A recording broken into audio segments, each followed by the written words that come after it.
Hey folks, it's Rick. Happy day. It's a Saturday. Playing my Mira through this wonderful Vox AC15 amp.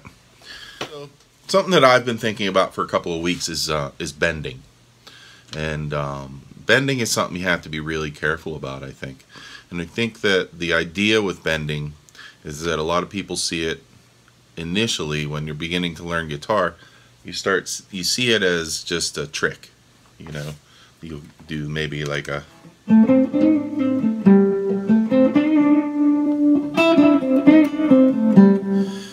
so a bend in itself is not an incredibly musical thing. A bend is a way to get to a note. When I say a bend is the journey, not the destination. In other words, I want to play this note, but I want to get there in an interesting way. And so is a very interesting way to do it. It's just like when a slide player would go to slide to a note. It's just like when a violinist does a specific attack with the bow. It's how that note is being articulated, you know. That's pretty much a pentatonic blues scale. If you're bending, most of the time, I think you want to target one of those notes. And when I say target, I mean you want to make your bend end. Like obviously, when you bend a string, you're changing the note, but you want to make it end on the note that you want to get to. So, for instance, if I want to play this riff, but I want to put a bend at the end, maybe I'll do something like this.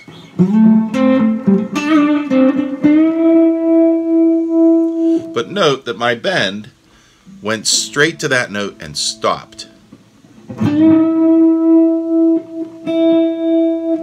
Okay? Is this the only way you should ever do a bend? No. But it's a good place to start because it's if you don't know how to do that, then you're really just kind of, you know, fishing in the dark for notes. And that's not what you want to do. You want to be able to play notes for a reason. Okay. Now, a good example for bends is David Gilmour. David Gilmour, and I'm going to go out of tune doing this, but David Gilmour would often do a bend like this, where he would bend to a note and then bend to another note,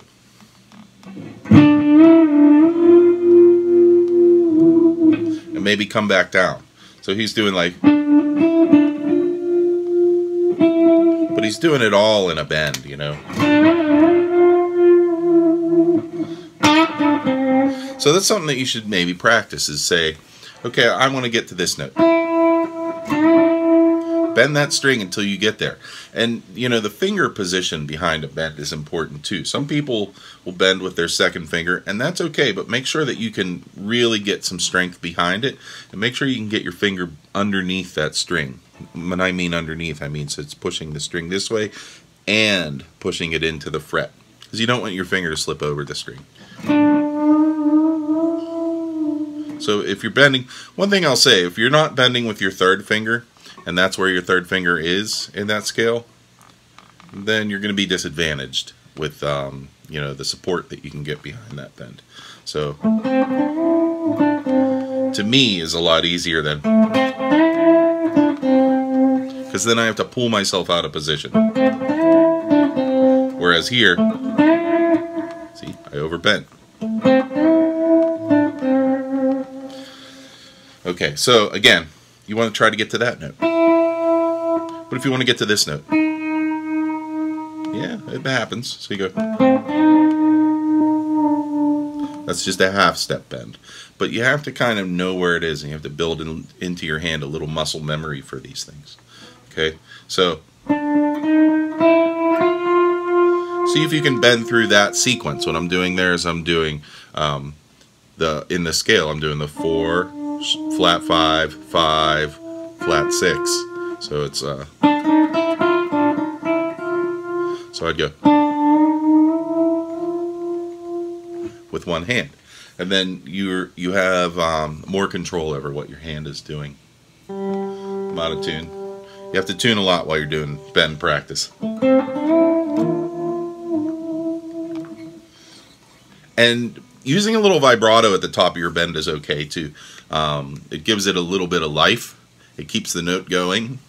And it helps you with intonation. If you feel like maybe you're going to be out of tune, just give it a little shake, you know. It's a good way to hear that note. It's a good way to be like, oh, that's where I am. And then you want your vibrato to perfectly surround that note. So if the note is here, you want that vibrato to go in and out of that note. So I've always thought that vibrato is a hard thing to teach, and so I don't really want to get into that. You kind of have to learn it naturally, I think. But you can practice it. You can grab a note and just bend it a little bit each way, and that's going to give you a little bit of a feel for what a vibrato should feel like.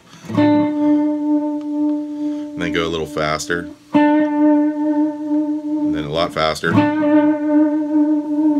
And then you got to think, what I do is I anchor the side of my hand right here, anchor the side of my hand right here, and then with my fingers down, it's almost like that's the fulcrum, that's the part that's hanging on.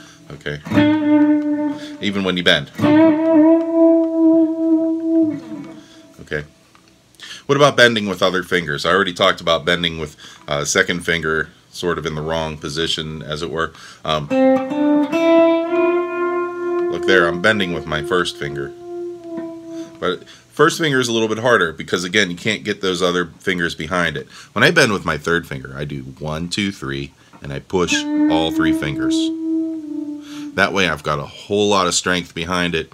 I have all of the leverage that I need to get that string to the note that I want it to get to. But when I'm bending with my first finger, that's all I have. So I typically don't do more than a half step bend with my first finger. I mean, you could try, but it doesn't feel right to me. Maybe you do that all the time. Maybe that's something that you're used to. If so, that's good. Here's a good example of a first finger bend.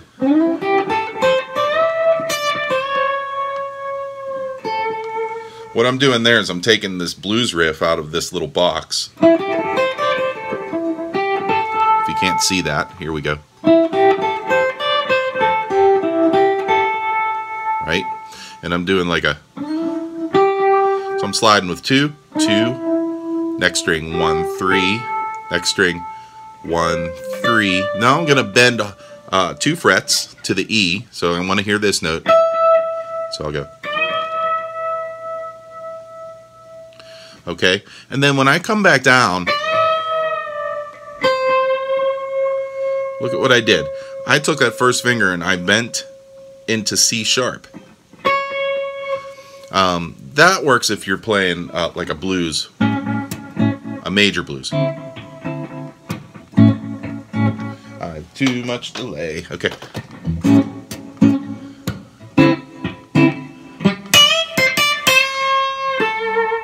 See how I did that? But if you're playing a minor blues,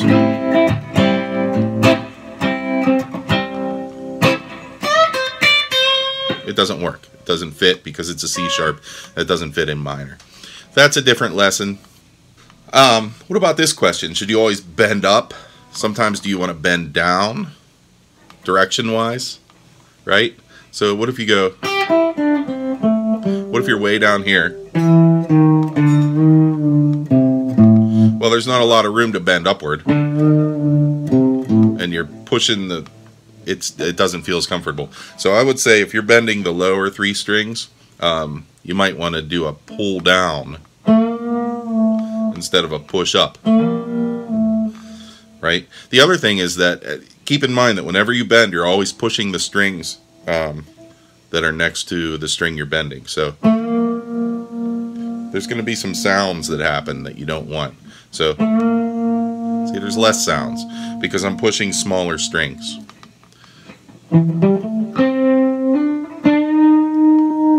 That's okay. You know, a pull down there is great. You know, it's also whatever you're used to, whatever you've built into your playing style. I'm not saying there's one way to do it and that's it. I'm saying this works for me. So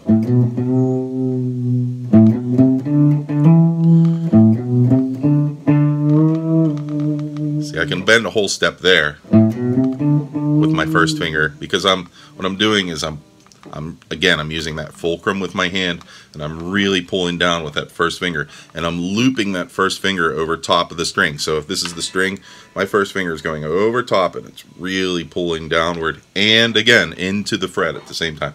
So, and what am I doing? I'm not just going, I'm looking for this note.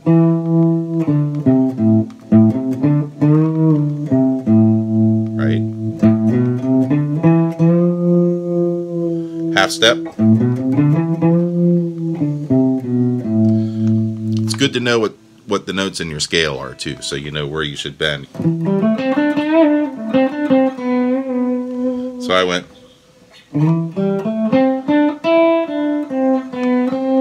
Those are the notes I played, but really I went.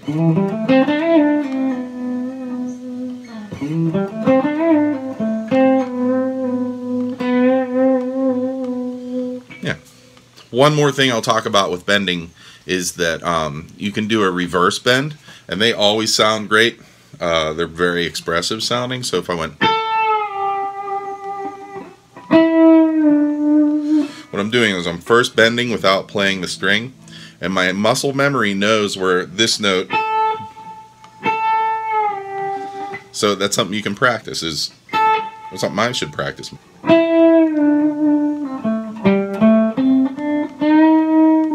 Or if you want to do these are very, very expressive, almost like you're crying, right?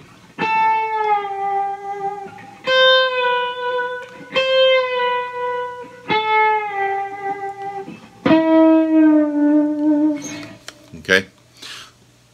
Use your ear, use your muscle memory, put your hand in the right position so that you have leverage, you have a fulcrum. That's all the important stuff about bending.